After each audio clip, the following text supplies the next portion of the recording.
ಹೋ ಭಾವ, ನೀವ್ ಇಲ್ಲೇನ್ ಮಾಡ್ತಾ ಇದ್ದೀರಾ? ದಾರಿ ತಪ್ಪಿ ಇಲ್ಲಿಗೆ ಬಂದಿದ್ದೀರಾ? ಯಾಕಂದ್ರೆ ಕಂಪ್ನಿ ನಿನ್ನಂತ ಲೂಸರ್ಸ್ಗಲ್ಲ. ಅವನ ಎದುರು ನಿಂತಿದ್ದ ಹುಡುಗಿ ಬೇರೆ ಯಾರೂ ಅಲ್ಲ, ಅನ್ವಿತಾಳ ಕಸಿನ್ ಶರಣ್ಯ.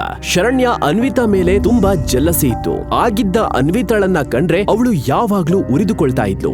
ಗೌತಮ್ನಂತ ನಿಷ್ಪ್ರಯೋಜಕ ಗಂಡ ಸಿಕ್ಕಿದಾನೆ ಅನ್ವಿತಾಳಿಗೆ ಅಂತ ತಿಳಿದ ಮೇಲೂ ಅವಳು ತುಂಬಾ ಖುಷಿ ಪಟ್ಟಿದ್ಲು.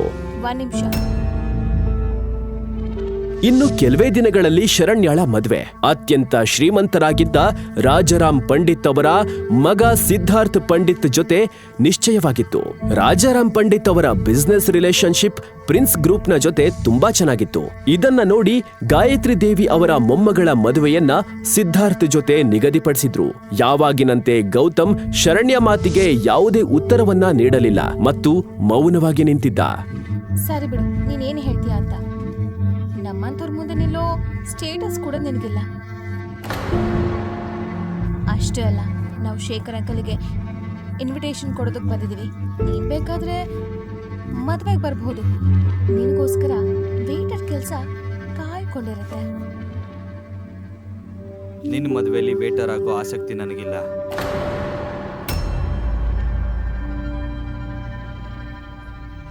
ಗೌತಮ್ನ ಸರಳ ಉಡುಪನ್ನ ನೋಡಿ ಸಿದ್ಧಾರ್ಥ್ ತನ್ನೊಳಗೆ ನಕ್ಕ. ಆದ್ರೆ ಆ ಸರಳ ಉಡುಪಿನ ಹಿಂದೆ ನಿಂತಿದ್ದವನೇ ಪ್ರಿನ್ಸ್ ಗ್ರೂಪ್ನ ಮಾಲೀಕ ಅನ್ನೋದು ಅವನಿಗೆ ತಿಳಿದಿರ್ಲಿಲ್ಲ. ಓ, ಹಾಗಾದ್ರೆ ನೀನೇ ಆ ಲೀವಿನ ಅಳಿಯ ಗೌತಮ, ಮನೆ ಅಳಿಯ. ನಿನ್ ಬಗ್ಗೆ ತುಂಬಾ ಕೇಳಿದೀನಿ. ಹೆಂಡತಿ ಹಾಕೋ ಊಟನ ತಿನ್ಕೊಂಡಿದ್ಯಾ ಅಲ್ವಾ ನೀನು? ನಿನ್ನ ನೋಡಿ ಖುಷಿ ಆಯ್ತು. ಅಂದ್ಹಾಗೆ ಫಾರ್ ಯುವರ್ ಕೈಂಡ್ ಇನ್ಫಾರ್ಮೇಶನ್, ನಿನ್ನಂತ ಲೂಸರ್ಸ್ಗೆ ಈ ಕಂಪನಿ ಅಲ್ಲ. ನೀನ್ ಇಲ್ಲೇನ್ ಮಾಡ್ತಾ ಇದ್ಯಾ? ಮತ್ತೆ ನಿಜ ಹೇಳ್ಬೇಕಂದ್ರೆ ನಾನಿಲ್ಲಿ ಕೆಲಸ ಕೇಳೋದಕ್ಕೆ ಬಂದಿದ್ದೀನಿ. ಕೆಲ್ಸನ? Are you serious? ಇಲ್ಲಿ ಕಸ ಗುಡ್ಸೋಕೆ, ನೆಲ ಗುಡ್ಸೋಕೆ ಕೆಲ್ಸ ಇದೆ ಅಂತ ಅನ್ಕೊಂಡಿದ್ಯಾ? ಶರಣ್ಯ, ಅವನು ಸೆಕ್ಯೂರಿಟಿ ಕೆಲ್ಸಕ್ಕೆ ಬಂದಿರ್ಬೋದು. All the best. ಭಾವ, ಅನ್ವಿತಾಳ್ ಸಂಬಳ ಮನೆ ಖರ್ಚಿಗೆ ಸಾಕಾಗ್ತಾ ಇಲ್ವಾ? ಆದ್ರೆ ಇಲ್ಲಿ ಕೆಲಸ ಸಿಗೋ ಚಾನ್ಸ್ ತುಂಬಾ ಕಡಿಮೆ ಅನ್ಸುತ್ತೆ. ಒಂದ್ ಕೆಲಸ ಮಾಡು, ತಗೋ, ಇಟ್ಕೋ, ನಿನ್ ಕೆಲ್ಸಕ್ಕೆ ಬರುತ್ತೆ. ಸಮಯ ನಿರ್ಧಾರ ಮಾಡುತ್ತೆ ಈ ಹಣ ಯಾರ ಸಮಯಕ್ಕೆ ಬೇಕಾಗತ್ತೆ ಅಂತ. ನೀನು ಹುಷಾರಾಗಿಟ್ಕೋ, ನಿನಗೆ ಬೇಕಾಗತ್ತೆ ಒಂದಿನ. ಏನ್ ಹೇಳ್ತಾ ಇದ್ಯಾ? ನಿನಗೆ ಎಷ್ಟು ಧೈರ್ಯ ನನ್ನ ಹತ್ರ ಈ ತರ ಮಾತಾಡೋದಕ್ಕೆ? ಮುಂದೆ ಏನ್ ಮಾಡ್ತೀಯ ಅನ್ನೋದು ತುಂಬಾ ಯೋಚನೆ ಮಾಡು, ಇಲ್ಲ ಅಂದ್ರೆ ಏನಾಗುತ್ತೆ ಅಂತ ಗೊತ್ತಿಲ್ಲ. ಏನೋ ಏನ್ ಮಾಡ್ತೀಯ ಹೇಳು? ಏನೋ ಮಾಡ್ತೀಯಾ? ಬೇಬಿ ಬಿಡು, ಈ ಬೀದಿ ಗುಂಡಿನ ಜೊತೆ ಯಾಕೆ ಮಾತಾಡ್ತೀಯ? ನಾವು ಬಂದು ಕೆಲಸ ಮುಗಿಸೋಣ. ಅವನಿಗೆ ಕೆಲ್ಸನೂ ಇಲ್ಲ, ಗೌರವವೂ ಇಲ್ಲ.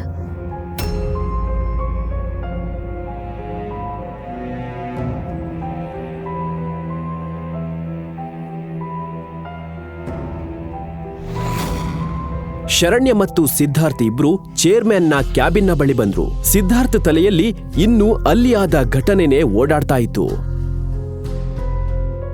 ಬಿಡು ಬೇಬಿ, ಇನ್ನು ಆ ಮನೆ ಅಳಿಯನ್ ಬಗ್ಗೆ ಯಾಕೆ ಯೋಚಿಸ್ತಿದ್ಯಾ? ಶರಣ್ಯ ಆ ಮನೆ ಅಳಿಯ ತಪ್ಪಾದ ವ್ಯಕ್ತಿಗೆ ಕೆಣಕಿದಾನೆ.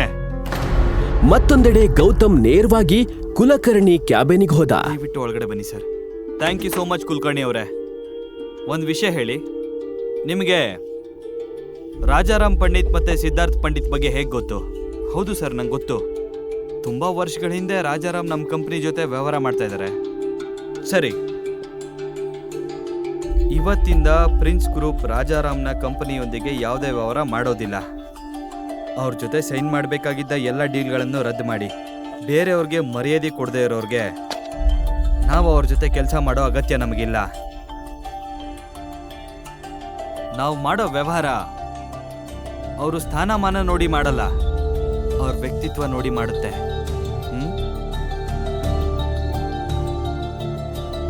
ಸಿದ್ಧಾರ್ಥ್ ಗೌತಮ್ ಚೇರ್ಮನ್ ಜೊತೆ ಮಾತಾಡ್ತಾ ಇರೋದನ್ನ ನೋಡ್ತಾನ.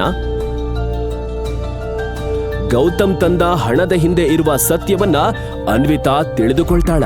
ಗೌತಮ್ ಹೇಳಿದ ಮಾತುಗಳನ್ನ ಕೇಳ್ತಾ ಇದ್ದಂತೆ ಕುಲಕರ್ಣಿ ತಕ್ಷಣ ರಾಜಾರಾಮ್ಗೆ ಕರೆ ಮಾಡಿದ.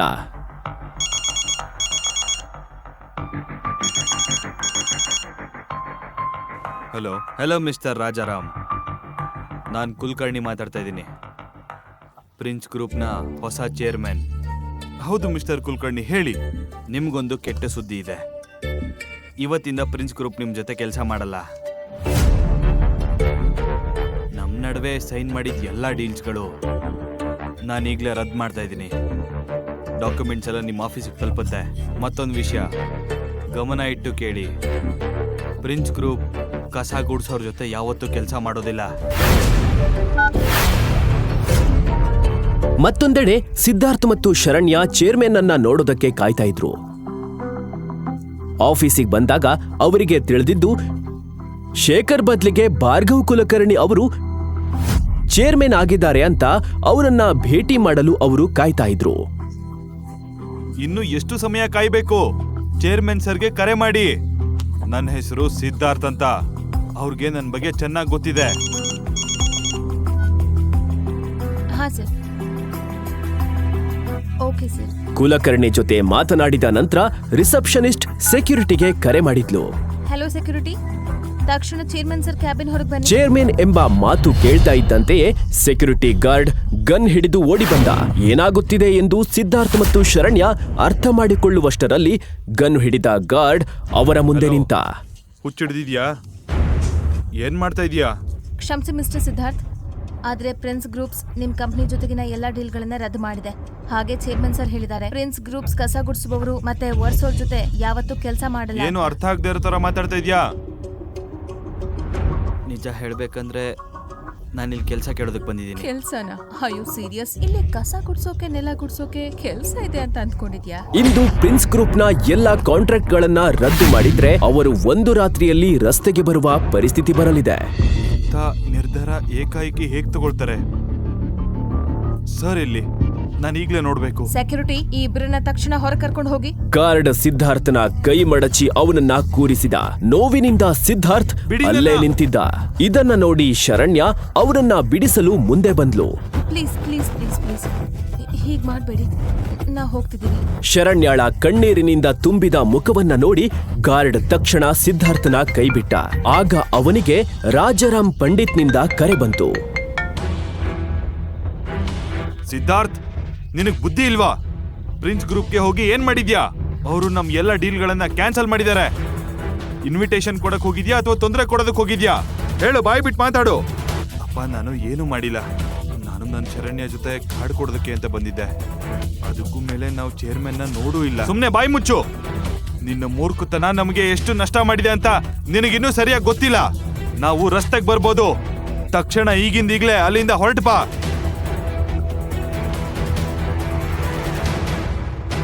ಬನ್ನಿ ಸರ್, ಹೊರಗೆ ಹೋಗೋಣ. ಈಗಲೇ ಡೌನ್ಲೋಡ್ ಮಾಡಿ ಕೇಳಿ ರಾಯಲ್ ವಾರಸ್ತಾರ ಕೇವಲ ಪಾಕೆಟ್ ಎಫ್ಎಂ ನಲ್ಲಿ.